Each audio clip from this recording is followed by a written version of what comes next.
Hi, I'm Dr. Corinne Wickens, and this next video on conceptual vocabulary instruction focuses on the tool semantic feature analysis. And semantic feature analysis, I compare with cognitively, the cognitive task with Venn diagrams. Most of you are familiar with Venn diagrams, the overlapping circles. And here to highlight the similarities and differences thereof.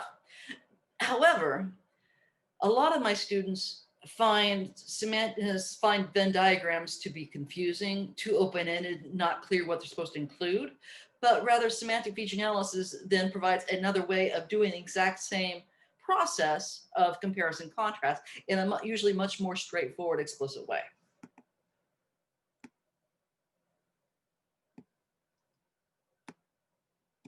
So some background. Semantic feature analysis, semantic means meaning. So we are looking at the meaning of features in relationship to a key term.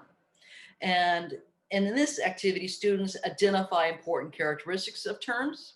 They compare specific features of individual concepts in the categories and distinguish between those specific features. So they are doing some higher order, really high order thinking in this case.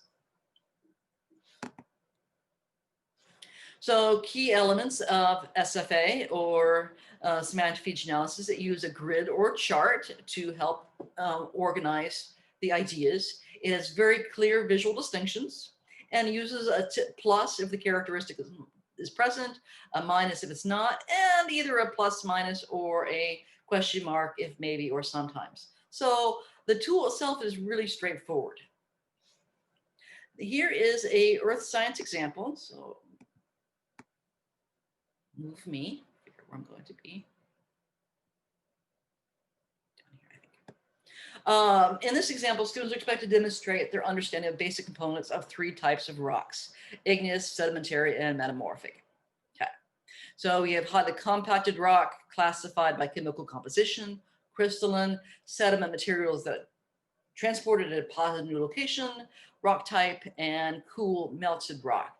And you notice that, and I use this example another time as well, is that when I first model semantic feature analysis, I like to have the ideas typically unambiguous, or so that they are not dichotomous because we have more than 2 examples, but so that there is only one right or appropriate example here so that students can get the idea. So then we have, so we can, once we get to figure out what the pluses are, then we now know what's not. So students could also do a check mark as kind of a rating, but I like the pluses and minuses. When students have had more experience or we're wanting to intensify or amplify the tool and the critical thinking, and then we might include more ambiguity in the concepts. So this is an example created by a student a number of years ago who was in fashion, consumer science, and nutrition sciences, and was dealing with obviously with fabric types. So then trying to figure out which kind of fabric types would be used under what circumstances. And this is a physical education example of, again, key terms of aerobic and anaerobic. In this case, we have the terms with examples. And again, very dichotomous, one or the other. And however, what has been important is that it also, even dealing with individuals who are considered or expected to be experts, the tool has demonstrated issues in lack or misunderstanding of the idea of aerobic and what that is meant by. They understand the idea of aerobic and cardiovascular, but what actually is involved in the oxygenation processes. We've also then led into some really heated debates and conversations about what's not on here is, one example is yoga. And yoga essentially is usually anaerobic, but the idea of hot yoga, is actually considered aerobic. I also have to then specify running is usually aerobic exercise, but the idea of long distance compared to sprinting. Sprinting is anaerobic, whereas long distance running is aerobic. So those are some areas where trying to then, needing to specify, because it's led into some really powerful and interesting debates. And that is wonderful. Again, it spurs on higher order thinking, critical thinking, and conversations around and really refining students' understanding of a key vocabulary. So in conclusion, for this section, semantic feature analysis uses a grid chart by which students reinforce and expand their conceptual understanding of key concepts. And since we're reinforcing, it could be used to activate background knowledge, but if they don't know it, they don't know it. And so then what becomes the use? It's less effective as an activation rather than an assessment tool. And it can clarify potentially confusing terms. If it's clarifying, maybe in the middle, but I really like it, the fact to assess and see where students are at and identify. So students are identifying similarities and differences between such concepts. And so that tells me, how much do I need to reteach? How much do they really understand about these key ideas or not?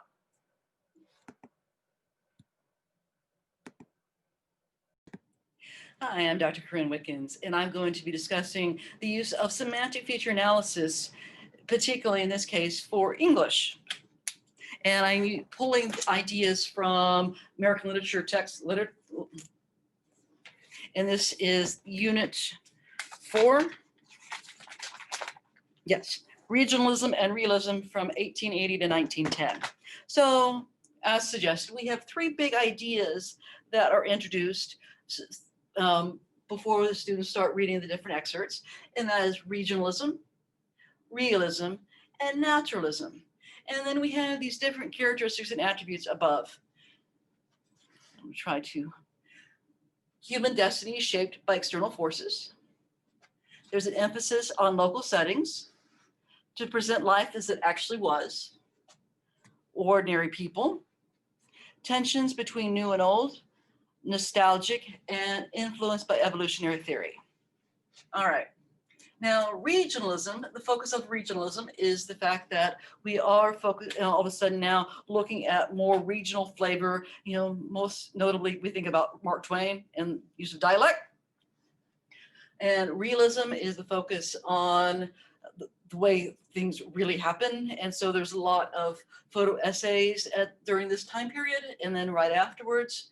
And so Edith Wharton's portrayals of upper class in New York is one element.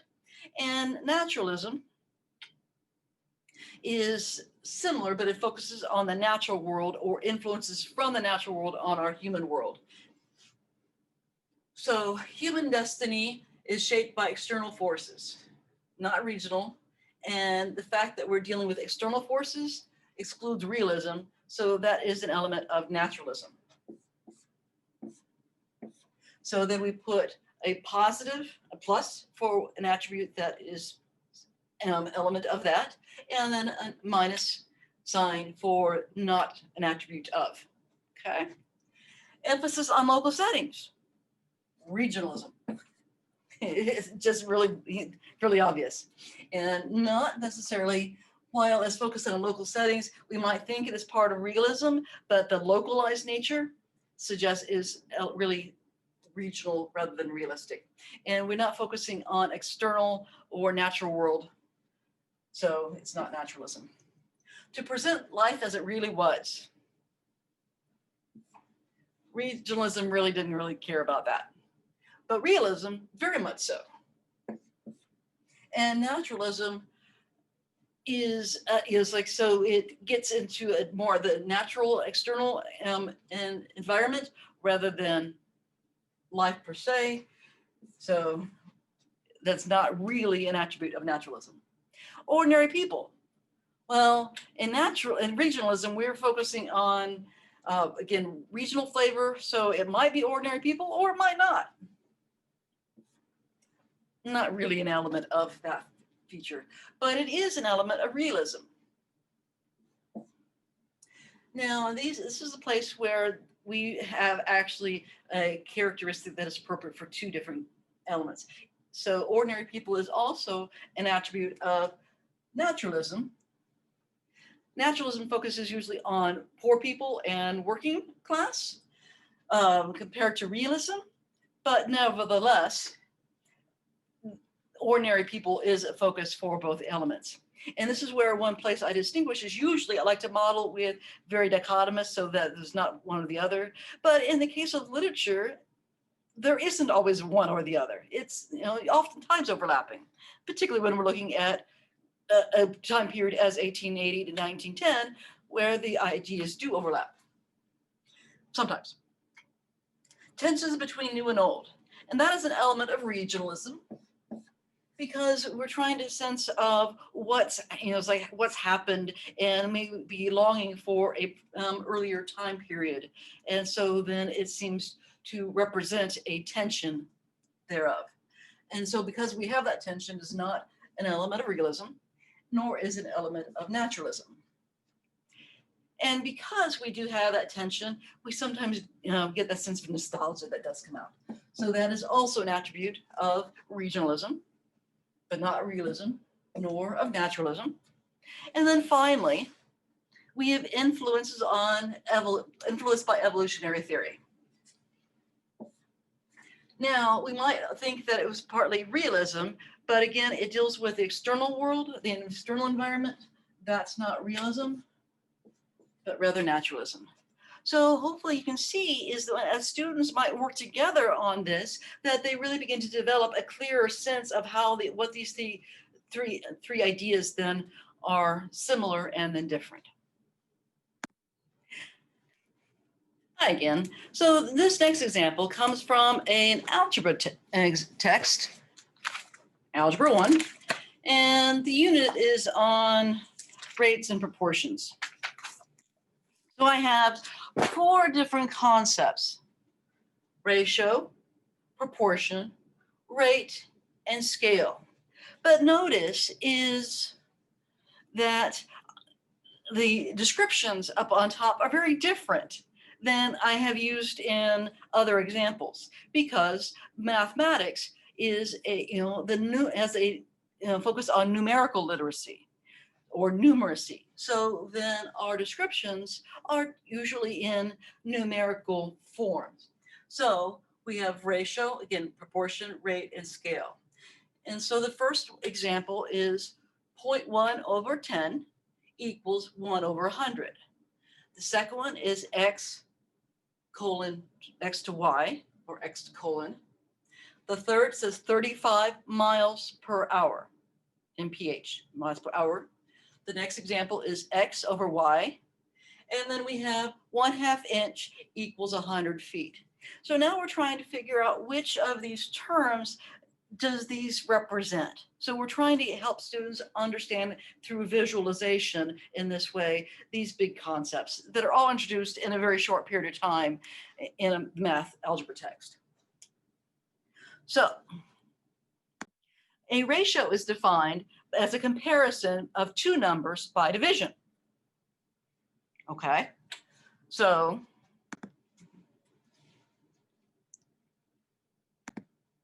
yes, sir. I am not teaching math. I am. No, it's not math. It is math. I am modeling a literacy tool called Semantic feature analysis. So I spent an hour doing concept circles. Now I'm doing semantic feature analysis. So I'm teaching. So yes, I'm teaching math, but what I'm teaching is actually the tool through math to show how math teachers could use the tool to teach math. So I have more pork and I have an apple. I had my protein bar and I took a bite of it to see if you were done, because I was bored in a few classes. And then it just didn't. Okay. Then it just disappeared. And I don't know. It disappeared. Anyway, my point is I brought lunch. Okay. Okay. This is exhausting. Because yes, I'm having to double check my understanding of like 6 different disciplines so I can make sure that I model it correctly. So I got rate and scale. Oh.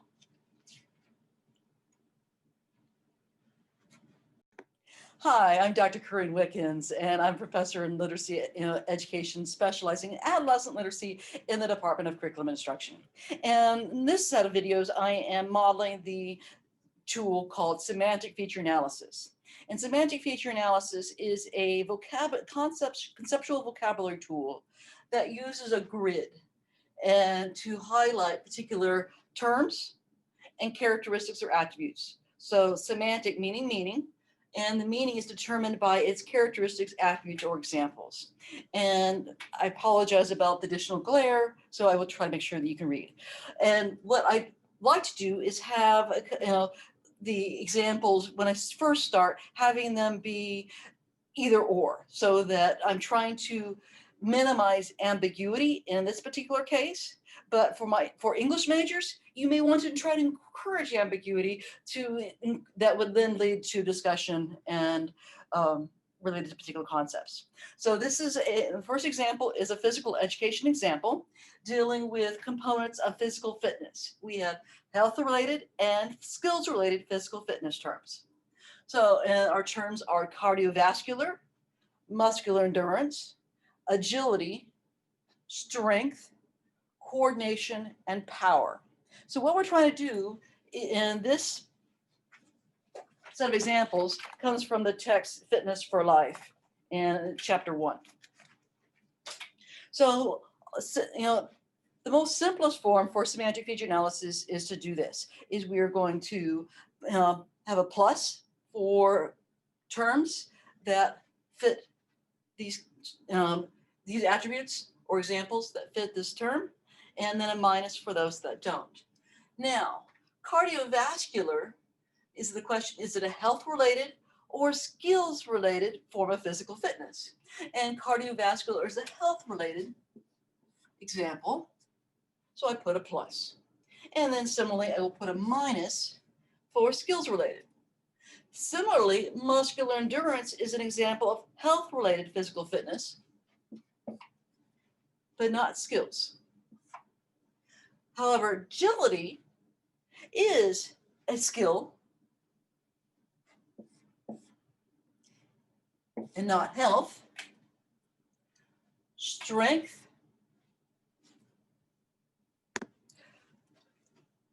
is health-related. Skills, no. Coordination is a skills-related form of fitness. And power, last but not least, power is skills-related as well, and not health-related. So similarly, as each of these are plus and minuses. Now, if we said they were a maybe, we could do that, or we could use a question mark. But again, when I'm first modeling and introducing this tool, I like to have it try to be very explicit and not allowing for ambiguity, so that it helps help students understand the tool itself, and then it becomes really clear. Oh, so then I can then begin to highlight